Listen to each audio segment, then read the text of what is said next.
السلام عليكم ورحمة الله وبركاته. عاملين ايه يا حبايبي؟ يا رب دايما تكونوا بخير. النهاردة معانا ان شاء الله فكرة قوية جدا. معايا ازاي هقدر اوفر 500 جنيه طول الشهر. معقولة؟ معقول. واكتر مبلغ هحوشه او هحطه هو 35 جنيه.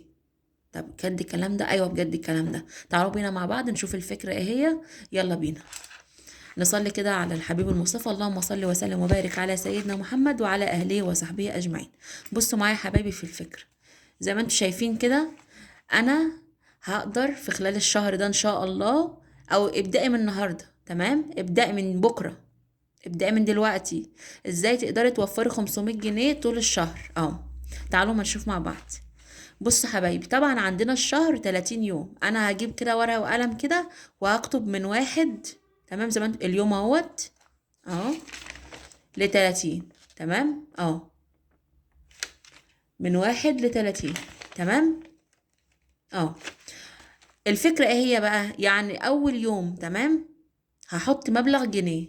يعني اول يوم عندي هحط جنيه، هيبقى اصبح معايا جنيه. تاني يوم هحط 2 جنيه، هجمع الجنيه مع الاتنين هيبقى 3 جنيه. تمام. تالت يوم هيبقى معايا 3 جنيه، هحط قصدي 3 جنيه، هجمع بقى 3 و3 هيبقى كام؟ 6. تمام معايا؟ هنجمع بالشكل ده. يعني نفس اليوم هحط نفس المبلغ، يعني 5 جنيه. اليوم الخامس هحط 5 جنيه، اليوم السادس هحط 6 جنيه، اليوم العاشر هحط 10 جنيه. تمام.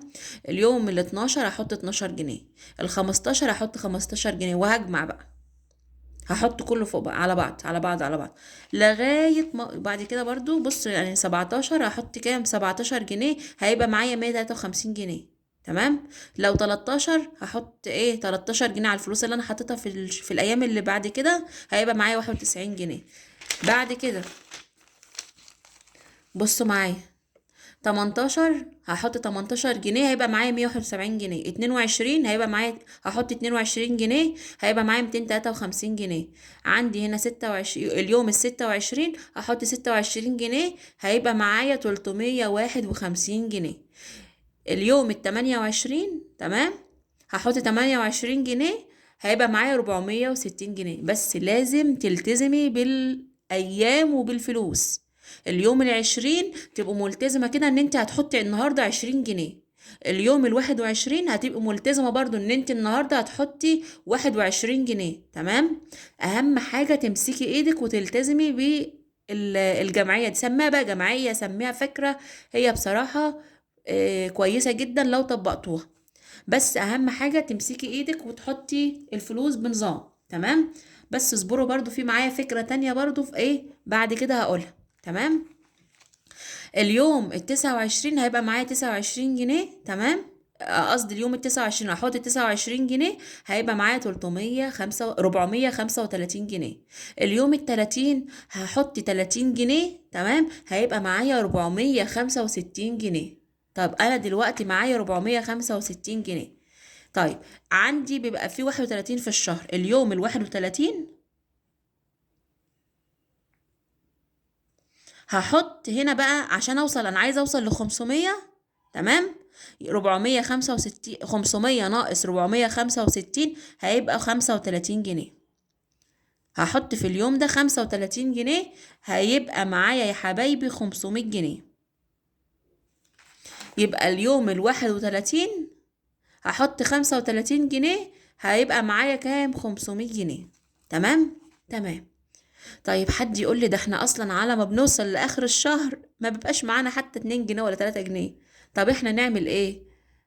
لو انتوا بقى يعني في فكرة بقى تانية هقولها برضو دلوقتي، هنعمل ايه؟ اهم حاجة لو عجبتكم الفكرة دي طبقوها، واكتبوا لي في الكومنتات عملت معاكم ايه. تمام. ما كلفت اكتر حاجة، اكتر مبلغ حطيته في اليوم هو كام؟ 35 جنيه. تمام. تمام. طيب الفكرة بقى اللي عندي التانية بقى، حد بيجي يقول لي اصلا احنا بنوصل على يوم مثلا 20 في الشهر، مش هقدر احط 20 جنيه، مش هقدر. هنمشي بقى بالعكس. ازاي؟ بصوا معايا يا حبايبي، زي ما انا كنت ماشية هنا اول يوم وحاطة جنيه، انا همشي بقى بالعكس. اول يوم هحط 35 جنيه. تمام. عشان انا عايزه احوش برضو 500. طبعا بنبقى قابضين بقى اول الشهر، او معاكي الميزانيه ومعاكي الفلوس متوفره معاكي، عشان لما تيجي توصلي لاخر الشهر ما تحطيش 35 جنيه في اليوم الاخير ده، هيبقى مش معاكي فلوس، هتحطي جنيه. اليوم ال30 هتحطي 2 جنيه، اليوم ال29 هتحطي 3 جنيه. تمام، هتبقى بالنسبه لك سهله. يبقى انت بقى في الاول، اول ما تقبضي واول ما الميزانيه تبقى معاكي متوفره، ابداها بقى لو انت ذكيه، ابداها بالعكس. ازاي؟ اول يوم هتعملي بقى بالعكس كده، اللي هو الحاجات دي هتمشيها بالعكس. ازاي؟ اول يوم هتحطي 35 جنيه، يبقى معاكي 35. تاني يوم تمام هتحطي 30 جنيه. تمام. تالت يوم هتحطي 29 جنيه. رابع يوم هتحطي 28 جنيه. هتفضلي ماشية كده بالعكس لغاية ما توصلوا يا حبايبي، لغاية ما توصلوا اليوم 31 في الشهر هتحطوا جنيه واحد.